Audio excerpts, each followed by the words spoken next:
Pilipinas, una sa ating mga balita.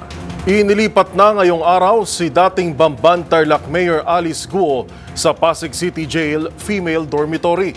Ito ay matapos manatili ang dating alkalde ng higit 2 linggo mula sa kustodiya ng Philippine National Police Custodial Center sa Camp Crame sa Quezon City. Ang buong detalye ihahatid sa atin ni Edniel Parosa.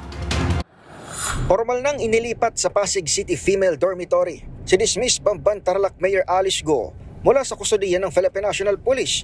Alas 9:33 ng umaga ngayong Lunes, opisyal nang tinanggap ng Bureau of Jail Management and Penology ang kustodiya ni Guo matapos ang higit 2 linggong pananatili sa PNP Custodial Center sa Camp Crame.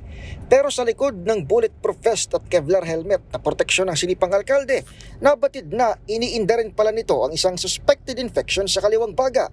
Ayon kay PNP spokesperson, Police Colonel Jean Fajardo, ito ang lumitaw sa medical exam kay Guo sa PNP General Hospital bago ang transfer sa Pasig City Jail. This morning ay na-return na rin po yung warrant of arrest as a matter of procedure. So based doon sa doctor po ng PNP General Hospital na probably from Friday and over the course of the weekend baka nag-develop ng possible infection yung kanyang lungs.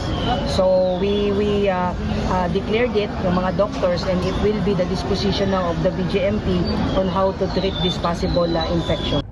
Bilang pag-iingat, sinabi ni BJMP spokesperson Jail Superintendent J. Rex Pustinera na ihiwalay si Guo ng isolation cell kasama ng 3 pagaling na umano sa tuberculosis.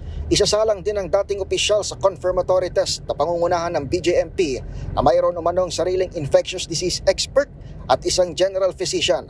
Nauna nang binanggit ni Pustinera na overcrowded ang Pasig Female Dormitory na lampas na umano sa 200% ng kanyang kapasidad. Matatandaang dinala rito si Guo sa utos ng Pasig RTC na nagparesto sa kanya sa non-bailable na kaso ng qualified human trafficking, hiwalay pa sa kasong graft na naisampa naman at napiyansahan na sa korte sa Valenzuela.